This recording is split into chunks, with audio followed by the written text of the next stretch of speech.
오늘 말씀의 제목입니다. 말씀을 암송하신 예수님. 말씀을 암송하라. 네. 자, 말씀을 암송하라 라는 말씀의 제목을 가지고 함께 은혜의 말씀을 나누도록 하겠습니다. 여러분, 암송 좋아하세요? 암송 좋아하세요? 말씀 암송하라면 여러분들 하셨나요? 주일학교 때? 달란트 준다고 해서 좀 암송 좀 해보신 적 있죠? 네. 달란트 받기 위해서. 달란트로 뭐 하려고요? 뭐 사 먹으려고? 떡볶이 사 먹으려고요?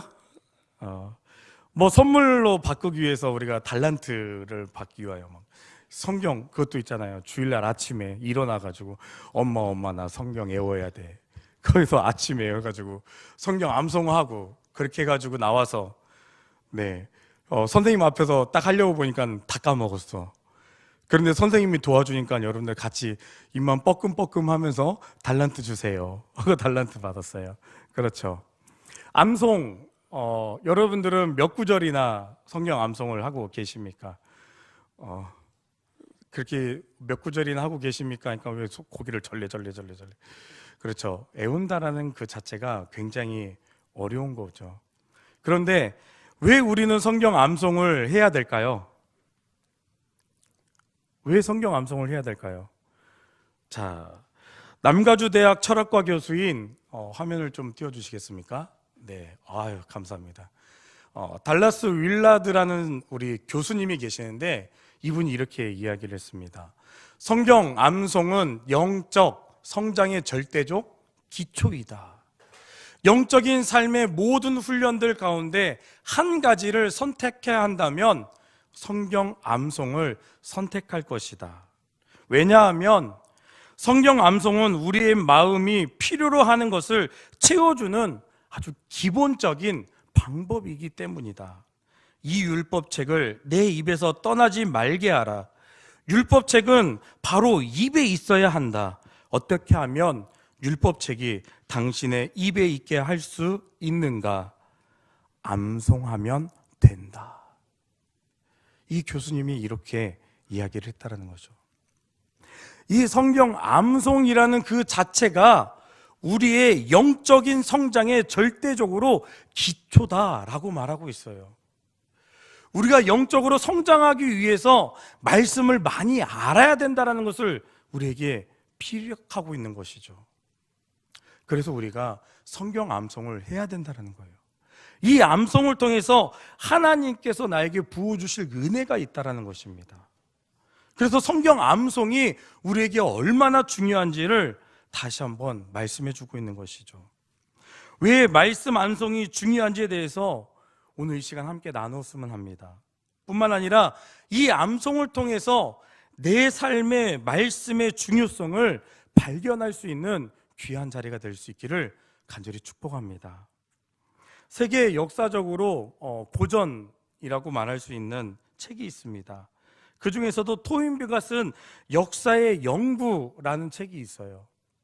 그 책에 보면 이 책에서 살펴보면 영국의 역사학자 이 아놀드 토인비가 쓴 역사의 연구에 보면 그가 평생 동안 공부해왔던 그 내용 안에 인간의 흥망성쇠를 기록하고 있는 거예요. 근데 거기에서 보면 이 땅에 지금까지 생성된 문명이 있는데 28개의 문명이 있었어요. 근데 거기에서 지금 남아있는 거는 10개도 안 된다는 것이죠. 그리고 18개 문명은 벌써 사라졌다는 것입니다. 역사 속에서 사라진 거예요. 그것도 10개 중에서도 많은 것들이 지금 사라져가고 있고 남은 것이 얼마 없다는 것이죠.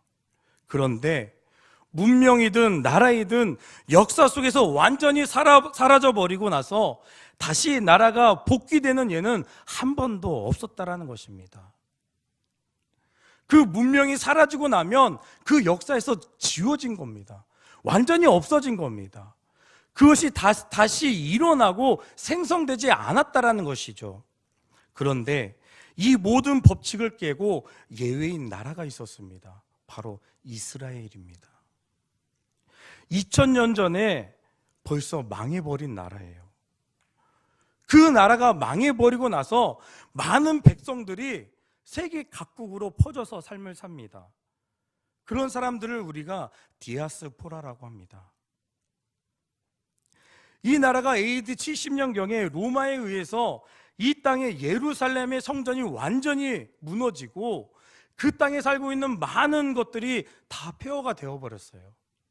심지어 그 땅에 그렇게 전쟁을 벌였던 이스라엘 백성들이 110만 명이나 그 자리에서 죽었습니다. 그리고 포로로 9만 명이 넘는 사람들이 잡혀갔어요.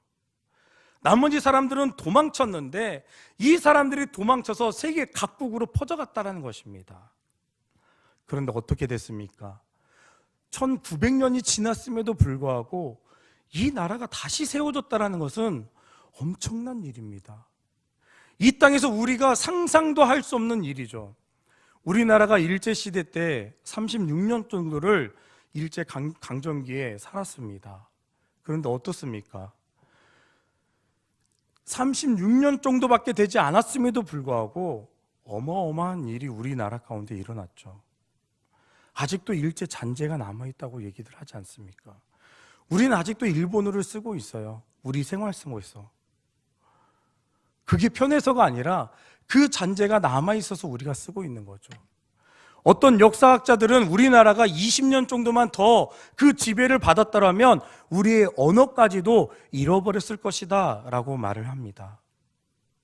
이 정도로 몇십 년 차이, 몇십 년밖에 되지 않았어도 우리나라가 이렇게 힘들어지고 많이 괴로워하는 것처럼 이 나라는 아예 사라졌어요. 그리고 1900년이 지난 이후에서야 그 나라가 세워졌다는 것이죠. 이것은 아주 놀라운 일일 수밖에 없습니다. 어떻게 이런 일이 가능했을까요? 그것은 역사학자들이 말할 때 교육의 힘이라고 말하고 있습니다. 유대인 엄마는 아기가 말귀를 알아들을 때쯤 되면 아기에게 율법을 가르칩니다. 희한한 일이 있습니다. 우리나라는 북의 사회예요. 아시죠? 아버지의 성을 따라서 이름이 지어져요. 그렇지 않습니까? 그런데 이 나라는 모계 사회예요. 모계 중심이에요. 이스라엘은. 아빠가 유대인이에요. 엄마가 이방인이에요. 그러니까 다른 나라 사람이야. 아빠가 유대인이고 다른 나라 사람과 결혼을 했어요. 그래서 애를 낳았어. 그러면 이 아이는 유대인이 돼야 되는 거 아닙니까? 그렇죠? 제가 최 씨예요. 그것도 전주 최 씨입니다. 혹시 전주 최 씨 있으세요? 자, 전주 최 씨예요. 그런데 제가 결혼을 해서 애를 낳았는데 제 아들 이름이 최온유예요. 그러면 얘는 누구 최 씨를 따라가는 거예요? 전주 최 씨를 따라가는 거예요. 그러면 이 사람은, 이 아이는, 이 온유는 최 씨 아들이에요. 최 씨 집안의 아이예요. 그게 맞죠? 그런데 유대인에서는 내가 아빠가 유대인이고 엄마가 다른 나라 사람인데 결혼을 했을 경우에 이 아이를 유대인으로 치지 않는다라는 거예요. 반쪽인 유대인인데 이 아이를 유대인으로 취급을 안 해준다라는 거예요. 그런데 더 놀라운 사실은 아빠가 이방 사람이에요. 외국 사람이야. 엄마가 유대인이야. 결혼해서 아이를 낳았는데 이 아이가 태어나면 이 아이를 유대인으로 취급한다는 거예요. 놀랍지 않습니까? 왜 엄마가 유대인이라서 아이를 유대인 아이로 취급을 하는 것일까요? 그것은 교육 방식에 있기 때문에 그럽니다. 그 예를 성경에서도 들고 있어요. 어디서 나올까요? 여러분들이 성경 인물 중에서 좋아하는 사람이에요. 모세라는 인물을 통해서도 우리는 알 수 있어요. 왜 그렇습니까? 이 모세를 이 물에 흘려 보냈어요. 근데 누가 주었어요? 애굽의 공주가 지웠어요. 그래서 키우는데 갑자기 모세의 누나가 막 뛰어가지고 혹시 유모가 필요하지 않습니까? 제가 젖 먹이는 유모를 데려오겠습니다. 그래서 누구를 데려가요? 모세의 엄마를 데리고 가요. 그래서 엄마가 궁에서 아이를 키우는데 젖을 물리면서 키우면서 아이에게 말씀을 가르치기 시작합니다. 그리고 너의 뿌리에 대해서 그 모세에게 뿌리에 대해서 알려주는 거예요. 너는 이스라엘 백성이다. 너는 하나님의 백성이다. 라고 가르치는 거예요. 그 어린아이가 무엇을 알겠습니까? 근데 그 궁에서 아이를 통해서, 엄마의 교육을 통해서 아이를 가르치게 되는 거죠.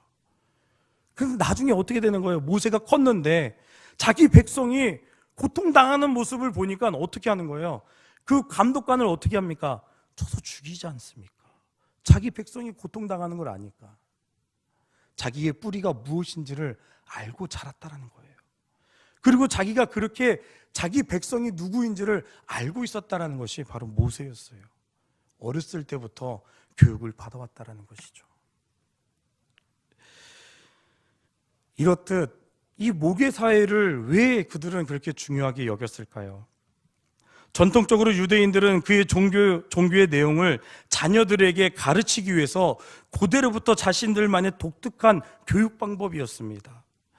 한 아이가 태어나면 자녀들은 엄마가 하나님에 대한 이야기를 들려주기 시작합니다. 하나님의 존재와 또한 유대교의 핵심 교리를 아이들에게 심겨주기 위한 것이지요. 그리고 유대인에게 있어서 종교는 신앙 이전에 엄마로부터 받아먹는 모유와 같다라고 표현하고 있습니다. 즉 엄마가 아이에게 모유를 먹이듯이 아이가 그 어린 아이 때부터 율법으로 계속 어머니가 주입을 시켜주고 있다는 것입니다. 심지어 이스라엘 백성들 안에서 13살이 되면 성인식을 갖습니다. 우리는 언제 성인식이죠? 20살 돼야 되죠? 근데 여기는 13살 때 성인식을 하는데 이 성인식 날에 이 아이가 지금까지 자라오면서 들었던 그 율법책을 한 권을 외우는 거예요. 그거를 통과해야지만이 성인이 될 수 있어요. 어렸을 때부터 어머니 그 모유를 먹으면서 들었던 그 율법이 13살 되기 전에 벌써 머릿속에 성립되어 있다는 겁니다. 더 신기한 것은 이 아이가, 갓 태어난 아이가 말귀를 알아들을까요? 근데 엄마는 아이가 듣던 말던 그 아이를 향해서 말씀을 계속 해주는 거예요. 율법을 계속 들려주는 거예요. 반복 암송을 통해서 율법을 귀와 몸에서 바로 체화시키는 겁니다. 하나로 만들어주는 거예요, 엄마가. 그러면 아빠는 뭐예요? 라고 질문할 거예요. 아빠는 뭐 할까요? 아빠는 뭐 하는 사람이에요? 엄마는 맨날 아이에게 말씀을 가르치고 율법을 가르치고 있는데 아빠는 뭐 할까요? 아빠는 식사 시간대만 되면 자녀들에게 그 역사에 관해서 설명을 해준다는 것이죠. 우리나라는 이런 나라야. 하나님의 백성이야. 그 역사에 있었던 많은 위인들, 그 성경책에 기록되었던 성경 인물들 하나하나를 들어서 아이들에게 설명을 해준다는 것입니다. 뿐만 아니라 아이들이 잠자리에 들 때쯤 되었을 때 그 배견 밑에 앉아가지고 아버지가 성경책을 15분 이상을 아이들에게 읽어준다고 합니다. 우리들도 가끔씩 그런 분들이 있어요. 잠이 안 올 때 여러분들 성경책 읽으면 잠이 잘 온다고. 그래서 성경책 읽다 보면 여러분들 뭐예요? 자고 있어요. 아이들에게 성경을 가르치는 것, 이것이 얼마나 중요한지에 대해서 말씀해주고 있는 것이죠. 이런 오랜 습관은 거의 모든 유대인들 가정에서 지금도 예외 없이 일어나고 있다고 합니다. 자, 라피 허쉬라는 사람이 있습니다. 그가 이렇게 말합니다. 어머니란 자녀에게 육체적 생명만 주는 것이 아니라 영적 신앙도 주어야 하는 사명이 있다. 얼마나 놀랍습니까? 여기에 많은 분들이 청년들이에요. 그리고 여기에도 부모님들이 계시지만 어떻습니까? 우리에게도 이런 사명을 가지고 있습니까? 내가 앞으로 결혼해서 아이를 낳으면 내가 물려줄 것, 내가 돈을 물려주는 것이 아니라 내 미모나 잘생긴 것들을 물려주는 것이 아니라 내 자녀에게 말씀으로 신앙을 물려줄 수 있기를 간절히 소망합니다. 그래서 매일매일 말씀을 통해서 자녀들에게 다가가시기 바랍니다. 그리고 말씀을 통해서 이 자녀들이 하나님을 만날 수 있도록 여러분들이 힘써 주시길 바랍니다. 여러분들 부모님이 예수님 믿는 분들도 계실 테고 예수님 믿지 않는 분들도 계실 거예요. 믿는 분들 안에서 자라났던 분들은 나도 모르는 사이에 자연스럽게 이 믿음의 자리로 나오신 분들도 분명히 있을 거예요. 나도 모르는 사이에 교회 나와서 예배를 드리고 있고 이 자리에 있는 거예요 라고 생각하시는 분들 많이 있잖아요. 여러분들이 앞으로 그런 자리가 되기를 바랍니다. 내가 이런 부모가 되어서 내 자녀들이 태어나면 자연스럽게 하나님의 말씀을 듣고 예배의 자리로 나올 수 있도록 이 말씀이 그렇게 우리에게 중요하다는 것을 우리에게 다시 한번 말씀해 주고 있습니다. 이렇듯 유대인 자녀 교육 첫 시작은 바로 말씀 암송입니다. 어려서 외운 암송은 뇌리에서 오래 남게 되어 있습니다. 저도 갑자기 기억나는 게 있는데요. 저희 어머니가 저희 자녀들이 영어를 잘하기를 바랬던 것 같아요. 그래서 저녁에 잠을 자는데 영어 테이프 있잖아요. 영어 테이프를 녹음기에다 탁 틀어놔요. 출근기에다가. 그러면 자고 그거를 들으면서 잠을 자요. 근데 저는 영어를 못해요. 엄마는 그 영어를 잘하기를 바라서 틀어줬는데 왜 그게 안 돌아왔을까요? 그냥 잠자는 하나의 소리였을지도 몰라요. 그런데 어렸을 때 아이들에게 가르쳤던 그 말씀이 아이들에게 심겨진다는 거예요. 자, 뇌를 연구하는 학자들이 있어요. 이 뇌를 연구하는 학자들에 의하면 우리가 암송을 반복할 때 뇌는 대상 자체를 모방하는 것이 아니랍니다. 우리가 이 뇌에서 무엇을 암기를 할 때 그 대상을 자체를 모방하는 것이 아니라 그 안에 들어있는 정신적인 패턴을 모방한다라고 말하고 있어요. 그 안에 무엇이 담겨 있는지 그 의미를 모방하게 된다는 것입니다. 그냥 담겨진 언어만을 우리가 암기하는 것이 아니라 그 언어에 담겨져 있는 뜻을 모방해 간다는 것입니다. 이렇듯 말씀 암송이 주는 의미가 얼마나 중요한지를 우리에게 다시 한번 말씀해 주는 것이죠. 말씀 암송이 얼마나 중요한지 오늘 그 본문 말씀에서도 기록되어져 있습니다. 오늘 말씀에 보면 예수님께서 마귀에게 시험을 받으시는 장면이 나옵니다. 3번이라는 시험을 받게 되는데 모두가 예수님께서 이 모두를 기록된 말씀을 통해서 승리하는 모습을 보여주고 있는 것이죠. 첫 번째 시험은 돌로 떡덩이가 되게 하라는 것입니다. 4장 전에 3장에서는 무슨 일이 있냐면 예수님께서 40일 동안 금식을 하신 거예요. 금식을 하셨다고요. 여러분들 40일 동안 굶을 수 있어요?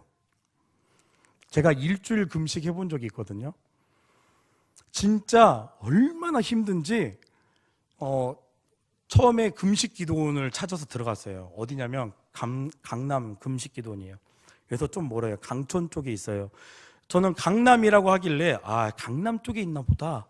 제가 저기 전주 출신인데 서울 촌놈이에요. 그래서 제가 강남 쪽에 있는 줄 알고 나 여기 가야지 하고 목사님한테 가서 어딘지도 모르고 금식 기도원에 갔다가 오겠습니다. 일주일만 시간 주십시오. 갔어요. 근데 가도 끝이 안 나와. 내가 잘못 가는 줄 알았어. 강촌까지 가더라고요. 그런데 딱 들어가는 입구에서부터 벌써 냄새가 된장찌개 냄새부터 시작해가지고 막 풍기기 시작하는 거예요. 그리고 기도원을 딱 들어갔는데 저 금식하러 들어왔습니다 하고 들어갔는데 어떤 일이 있었냐면 한 이틀까지는 잘 버틸 것 같아요.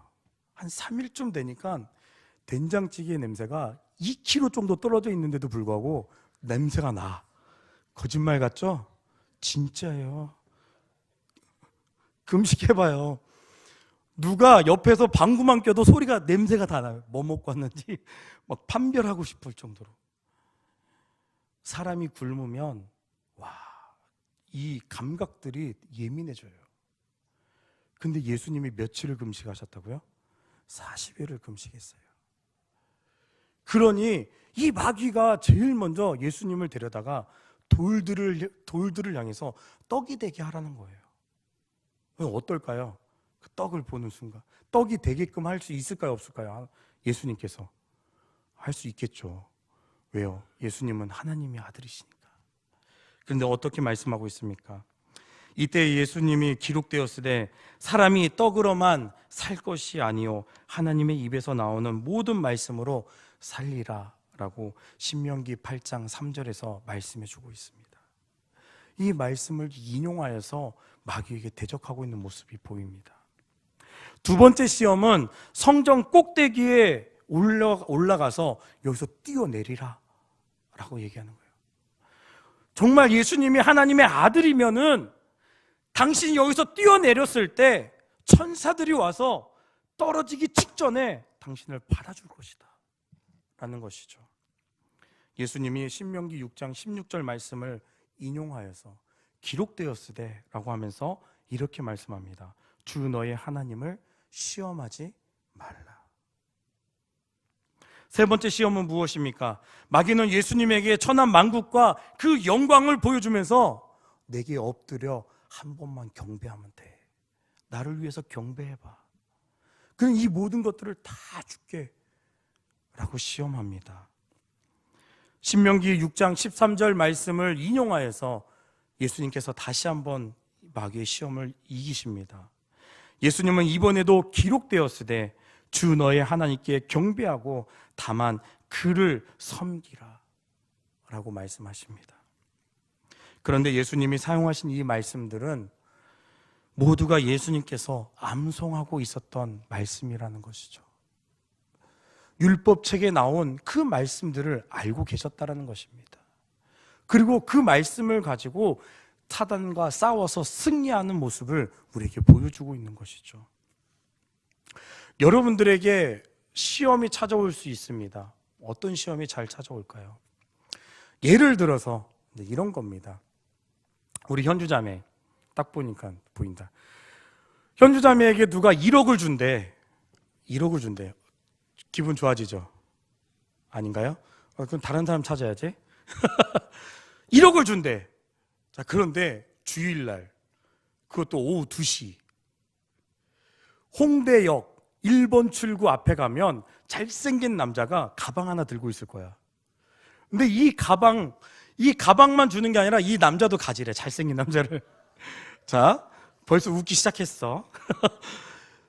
자, 주일날 오후 2시에 홍대역 1번 출구 앞 잘생긴 남자가 가방을 가지고 이 남자랑 사귀면 이 남자가 가지고는 1억을 가질 수 있어. 남자도 가질 수 있어.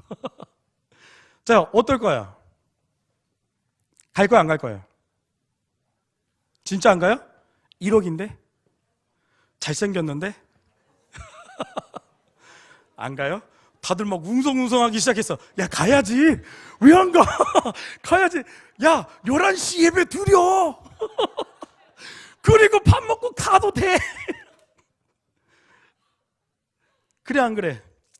여러분들 생각할 때 어떤 마음이 들어요? 그런 마음 들어요, 안 들어요? 아니, 예배 한 번만 드리면 되잖아. 9시 반에 예배 드리든지 11시에 예배를 드리든지. 동철 형제 갈 거야? 누가 1억 준다며? 저녁 예배 때가 저녁 예배 드린다고? 갔다 와서? 그래서 내가 너를 안 물었다.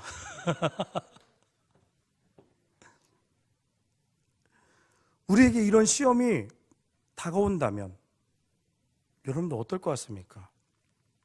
갈까 말까 벌써부터 고민되시죠? 1억인데 가기만 하면 준대요. 가서 그냥 사인만 하고 받아오면 돼. 내 거야 그럼.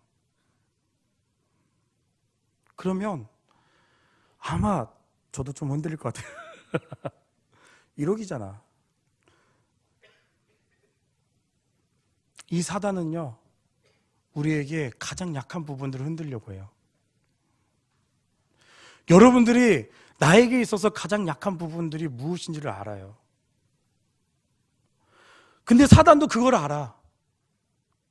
그래서 그걸로 인해서 여러분들 넘어뜨리려고 해요. 왜? 나의 가장 약한 부분이기 때문에. 물질에 약한 사람은 물질의 시험을 받게 되어 있어요. 이성교제에 대한 그 약함을 가지고 있는 사람들은 그걸로 매일매일 시험 가운데 빠져요. 내가 매일매일 죄 짓는 것들을 여러분들 한번 생각해 보세요. 맨날 똑같은 거야. 맨날 내가 했던 거야. 그리고 죄 짓고, 주님, 내가 또 죄 졌습니다. 주여, 내가 또 죄 가운데 빠졌습니다. 회개하고 또 죄 짓고 또 회개하고 또 죄 짓고. 그런데 이렇게 보고 있으면 맨날 내가 짓고 있던 죄악들이야. 왜 못 벗어나는 것일까요? 사랑하는 청년 여러분, 예수님께서 시험이 있었을 때 있었듯이 우리에게도 시험이 찾아온다는 것입니다. 베드로전서 4장 12절 말씀에 보니까 사랑하는 자들아 너희를 연단하려고 오는 불시험을 이상한 일을 당하는 것 같이 이상히 여기지 말라라고 말씀하고 있습니다. 우리에게 시험이 찾아온다는 거예요.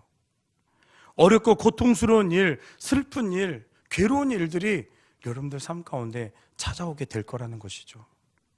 그런데 하나님께서 우리에게 이 시험을 허용하신 것은 우리를 무엇 때문에? 연단하려고 라고 말씀해 주고 있습니다. 나에게 고통을 주기 위한 것이 아닙니다. 너 괴로워해 하면서 하나님이 우리에게 시험을 주는 게 절대 아니라는 거예요. 너 좀 아파야 되겠다라고 하면서 우리에게 시험을 주시는 게 아니라는 겁니다.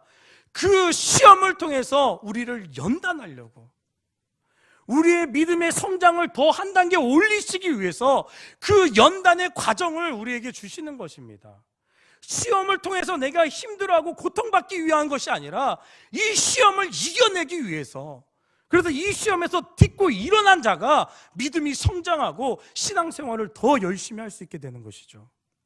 이 시험을 통해 우리의 믿음과 인격을 단련하여서 성장시키기 위한 것임을 믿으시길 바랍니다.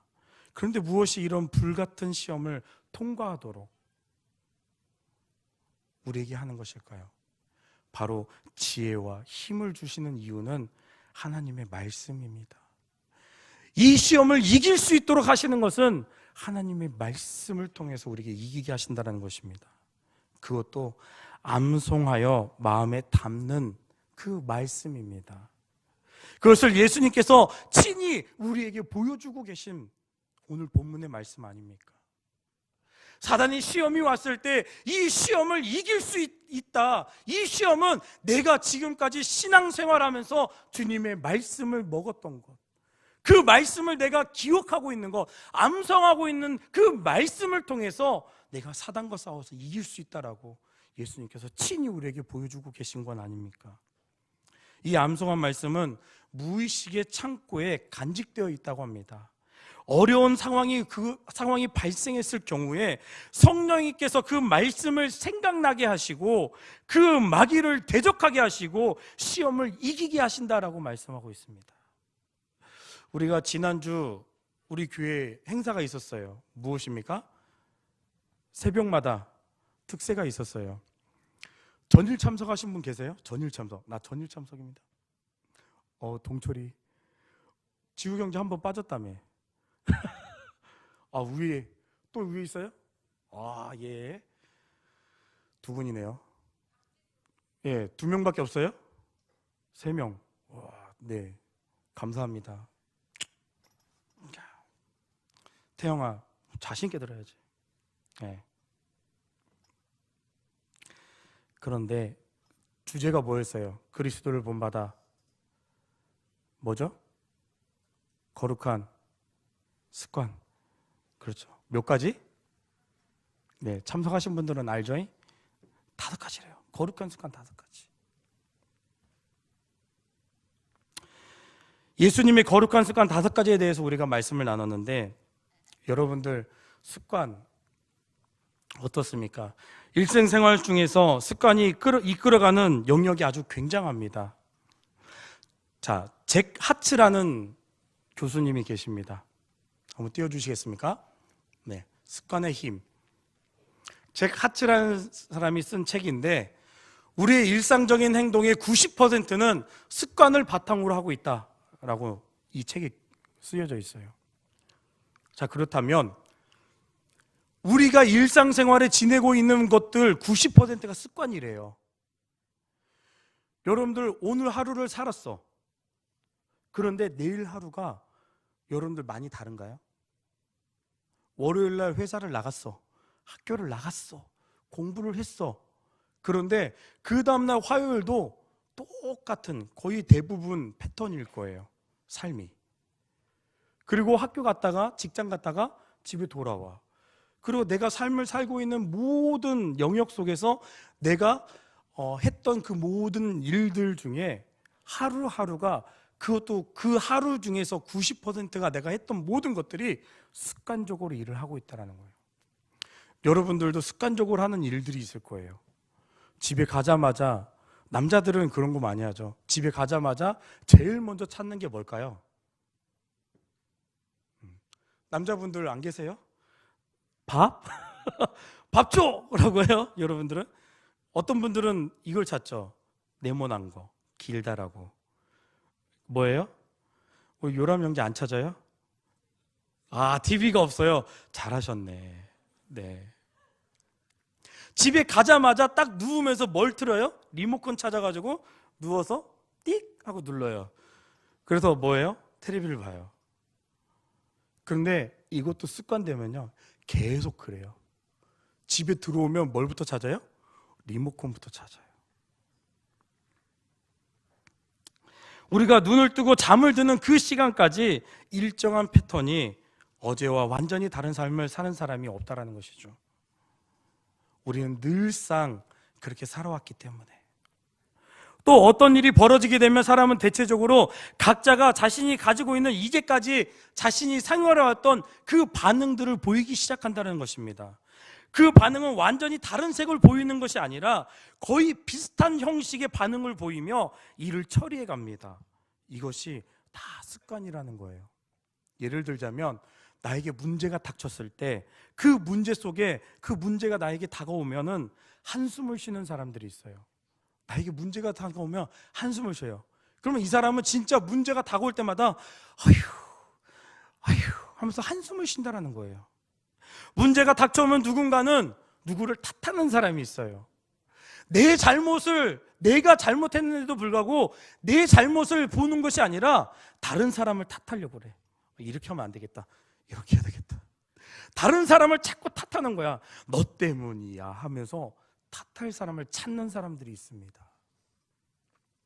문제가 닥쳐올 때 어떤 사람들은 무릎을 꿇는 사람들이 있습니다. 문제가 닥쳐올 때마다 무릎을 꿇고 기도하는 사람이죠. 또 어떤 사람은 문제가 다가오면 막 화를 내는 사람들이 있을 겁니다. 그래서 왜 이게 나한테 일어난 거야? 왜 이런 문제들이 나한테 일어나가지고 내가 왜 이 고통을 당해야 하면서 막 화를 내요. 그리고 옆에 있는 사람한테 보면 막 짜증을 내기 시작하는 거예요. 막 눈을 막 찌려보면서. 어떤 사람은 문제가 닥쳐오면 주저앉습니다. 그리고 막 우는 사람도 있어요. 어떤 사람은 나 몰라라 하고 그 자리를 피해버리는 사람이 있어요. 벗어나는 사람들이 있어요. 직장 잘 다니다가 어떤 문제가 생겼어. 그런데 그것을 벗어나는 방법은 직장을 그만두는 거야. 직장을 그만두고 나가는 사람도 있어요. 이렇듯 나에게 일어나는 이 모든 것들, 이 반응들이 나의 습관을 통해서 이루어지는 거예요. 우리는 항상 내게 다가오는 모든 일에 반응하는 그조차도 습관을 따라 살아간다는 것을 말씀하고 있는 거죠. 90%나 되는 그 습관들로 인하여서 내가 내 삶 속에서 습관적인 삶을 계속 살아가고 있다는 것입니다. 우리가 매일 행동하는 일의 대부분이 습관이라는 것입니다. 습관에 따라서 움직이고 습관에 따라서 우리는 반응을 하고 있습니다. 습관에 따라서 우리는 생각하고 내가 지금까지 살아왔던 그 모든 삶 속에서 해왔던 방식대로 그것들을 대처하면서 삶을 살아가고 있다는 것이죠. 그러니까 습관을 잘 형성하는 것이 굉장히 우리 삶 속에서 중요합니다. 특별히 그리스도인들은 거룩한 습관을 형성할 수 있어야 됩니다. 여러분들 삶 속에서 거룩한 습관을 형성될 수 있기를 주님의 이름으로 축복합니다. 우리가 이렇게 거룩한 습관을 형성하게 된다면 결정적인 순간에 그것이 우리의 실력이 되어줄 수 있습니다. 그리고 그것이 우리의 능력이 되어줄 수 있습니다. 우리의 삶 속에 하나님의 뜻을 이루어드리는 그러한 삶을 살아가게 되는 것입니다.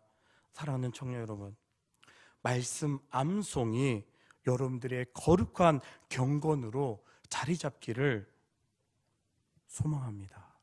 그래서 이 말씀 암송을 통하여서 나에게 이루어지는 것들, 내 삶 속에서 이 거룩한 습관이 나에게 접목되어서 이 말씀을 통하여 나의 삶을 영위해 나아갈 수 있기를 주님의 이름으로 축복합니다.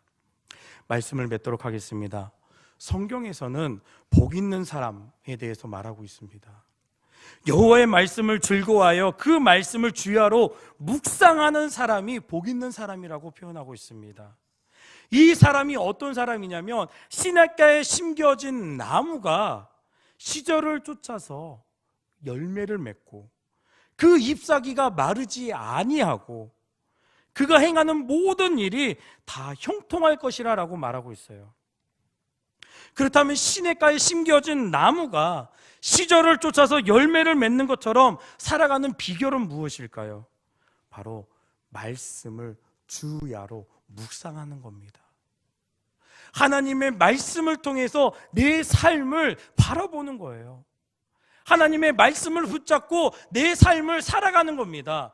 하루하루 하나님이 주시는 말씀, 큐티를 통해서 또한 그 말씀을 내가 애움으로써 하나님 오늘도 이 말씀에 적용하여 내가 삶을 살겠습니다. 이 말씀을 붙잡고 내가 오늘도 이기는 삶, 승리하는 삶을 살겠습니다. 그 마음으로 말씀을 붙잡는 것입니다.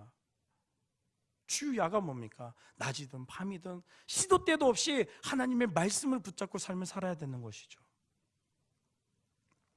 유대인들의 교육 목표는 성공에 있는 것이 아닙니다. 어떤 잘 먹고 잘 살기 위해서 그렇게 교육시키는 것이 아니라 이 유대인의 교육 목적은 이 아이들이 하나님을 사랑하고 내 이웃을 사랑하게끔, 그러기 위해서 그 아이에게 율법을 가르치고 말씀을 암송하게 하고 그 교육을 통해서 아이들에게 다가가고 있다는 것이죠. 이것이 유대인들의 교육 목표입니다. 그런데 이런 전인 교육을 시키는 최고의 교재가 바로 말씀입니다. 사랑하는 청년부 여러분, 하나님의 말씀이 우리에게 주는 유익을 온전히 누리며 사는 최고의 방법이 말씀 암송임을 다시 한번 믿고 내 삶 속에서 적용해 보기를 간절히 소망합니다. 하나님의 말씀을 암송하는 것은 하나님이 내 안에, 하나님을 내 안에 모시는 것과도 같습니다. 왜 그렇습니까? 말씀은 하나님이시기 때문에 그렇습니다. 이 말씀이 하나님 되어서 이 말씀이 내 마음속에 심겨지고 내가 그 말씀을 암송하고 내 삶 속에서 적용하게 된다면 그 말씀은 하나님의 능력이 나타나게 되어 있습니다. 성경을 암송하는 것은 예수님의 가장 거룩한 습관 중에 하나였습니다. 예수님처럼 말씀을 암송함으로써 우리에게 오는 시험과 고난과 어려운 문제들 속에서 날마다 승리할 수 있기를 바랍니다. 날마다 은혜를 누릴 수 있는 삶이 되시기를 주님의 이름으로 축복합니다. 아멘.